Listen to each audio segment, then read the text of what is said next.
impengamiro y'ukurondera kurangura amabanga mpuzabitsina si ikimenyetso cy'uko umuntu yuzuye, ni ikimenyetso cy'uko umuntu ari igicuga, hariho icyo abuze.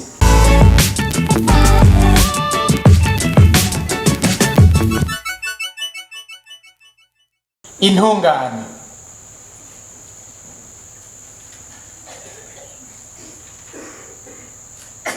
Uwo mugabo we Yozefu yari umuntu w'intungane, ariko ntiyashaka kumwararaza, niko kwigira inama yo kumuhera mu mpisho.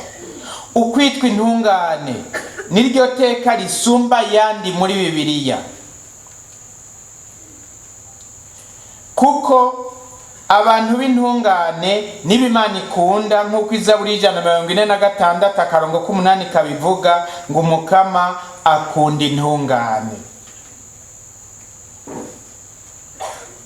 Kuko mw'irembo ry'Umukama hinjizwa intungane, nk'uko Izaburi 118:20 ibivuga ngo ngiri irembo ry'Umukama, intungane nizo zizokwinjira muri ryo. Kuko ubwami bw'Imana bwateguriwe intungane, nk'uko Yezu Kristo abivuga mu Njiri ya Matayo kigabane c'13 kuva ku 42 ngo inkozi z'ikibi bazozitembagariza mu muriro udahera, abantu b'intungane nabo bazokwakaka nk'izuba mu bwami bw'Imana se. Mbere ngo abantu b'intungane nibo batera impundu Imana iyishika ku nyota, nk'uko Izaburi ya 33:2 bivuga ngo tera impundu Umukama mwa ntungane mwe, abagororotsi baraberewe no kumushimagiza. Mu kwita Yozefu rero intungane, Matayo atwumvishije iteka ry'agakura ryiwe. Matayo atwumvishije icubahiro gikomeye cy'uyo muntu Yozefu, kandi si iteka rifatiye ku bintu atunze, ni iteka rifatiye ku cari, kuko ameze. Uwo Bibiliya yita intungane nawe ameze gute? Arangwa n'iki? Arangwa n'ibintu bitatu bavukanye. Icambere kiranga uwo Bibiliya yita intungane ni uwemera ko agabwa kandi abeshejweho n'Imana.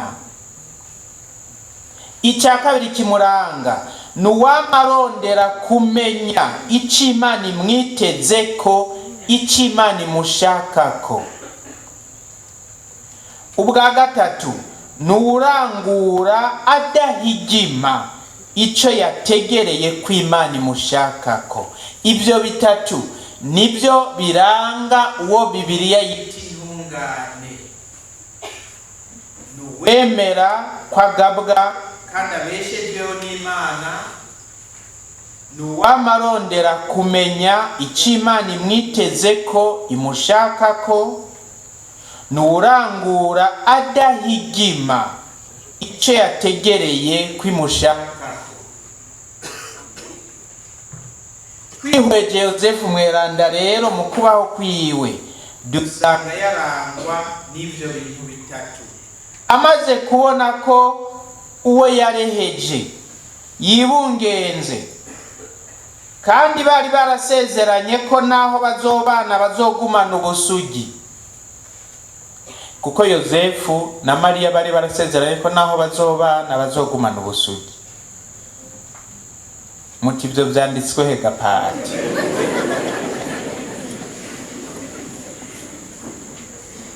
Ushaka kumenya aho byanditswe aragenda asome ibyanditswe n'umuntu w'umuhinga cyane mu by'Imana, ari nawe gushika ubu bose bemera ko ari kaminuza atawuramushikira ikibagiwe cyo no kumurengana, yitwa Saint Thomas d'Aquin.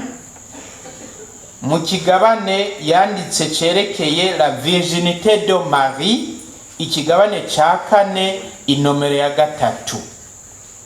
Saint Thomas d'Aquin, la virginité de Marie, article 4, numéro 3. niwe yemeza ko Mariya na Yozefu bari barasezeranye ko bazoguma ari sugi, batazigera barangura amabanga bubatse gushika gupfa kwabo. Umugabo barasezerana ko bazitwa umugabo n'umugore, naho nyene bazoba ari special. Ibyo rero ndazi ko muri mwebwe hari aca biyumvira ati none Gapati ibyo bintu birashoboka? Hari umusore yobana n'inkumi mu nzu ubuzima bwiwe bwose badashika kuri iryo jambo? Ibyo bintu Gapati birashoboka?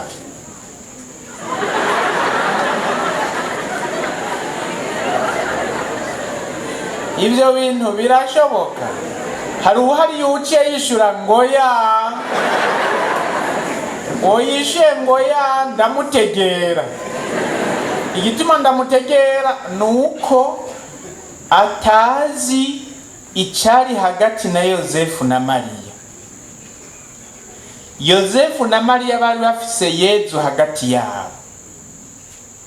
Wewe rero kubera ko hagati yawe n'umusore hama televiziyo canke telefone, uvuze ngo oya ndagutegera. Ko hagati yawe n'umusore hama Amstel canke rufu, ko bidashoboka ndagutegera.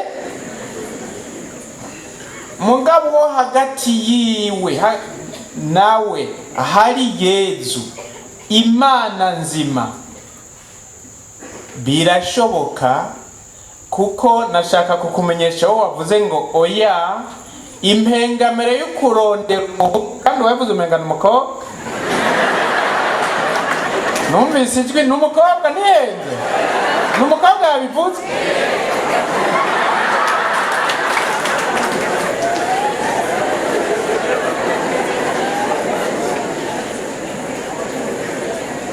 Ameme nta muhungu yari kuvuga ikintu nk'icyo.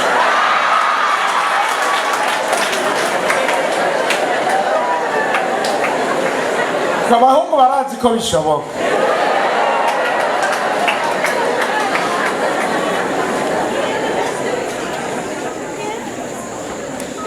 Reka rero twebwe abahungu tubwire mw'abakobwa,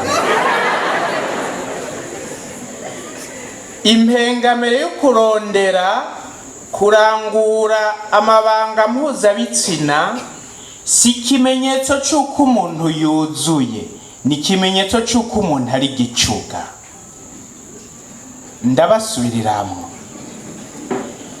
impengamiro yo kurondera kurangura amabanga mpuzabitsina si ikimenyetso cy'uko umuntu yuzuye, ni ikimenyetso cy'uko umuntu ari gicuga, hariho icyabuze. Nibyo cyangwa si nibyo cyangwa si ibyo? Ni ikimenyetso cy'uko umuntu ari gicuga, ari n'icyabuze. Mariya na Yozefu bafise Yezu hagati yabo, hari icyo bari babuze? Hari icyo bari babuze? Nico gituma rero wa mukobwa we, hagati ya Mariya na Yozefu byarashoboka, kandi no hagati yawe n'ujya musore, uko muzoza muraha ikibanza Yezu mu mutima wanyu no mu buzima bwanyu, uko muzuzura Yezu mu mutima no mu buzima, niko imigenderanire yanyu izoba imigenderanire irimwo amahoro, irimwo kubahana no gusoneranira, ku buryo urukundo rwanyu ruba urukundo rwiza, urukundo rushitse imizi kure, urukundo rutyoroye kandi rukomeye, kuko rushinze imizi muri se rukundo, kuko mufise Yezu. Mugabo uko Yezu buri kibanza mu buzima bwanyu no mu mutima wanyu, niko muzoba abantu bibicuga, mukumva iminsi yose ari ico mubuze, mugahava murondera ahubwo umwe wese ko yokuzuza uwundi muri ubwo bucuga bwiwe, bikabafatisha n'inzira itariyo. Munasikia? Iyo rero umuntu yuzuye Imana, iyo umuntu yuzuye Imana, ntibimugora kuba umwere ntegerwa. urashobora kubana rero n'umuhungu we wa mukobwa we, urashobora kubana n'umukobwa we wa muhungu we atangorane biguteye, ariko bisaba ko yeza bahari. Kandi uko wuzura Yezu niko n'umubiri wawe uzura kiruruka gushikaho la pesanteur de la chair itabikiwucuvya. Ni navyo Yezu yabwiye abasadusayo ba kera, abwira n'abasadusayo bubu, ngo erega batorewe ubwami bw'Imana ntibazoba bakirongora bameze nk'abamarayika bo mw'ijuru.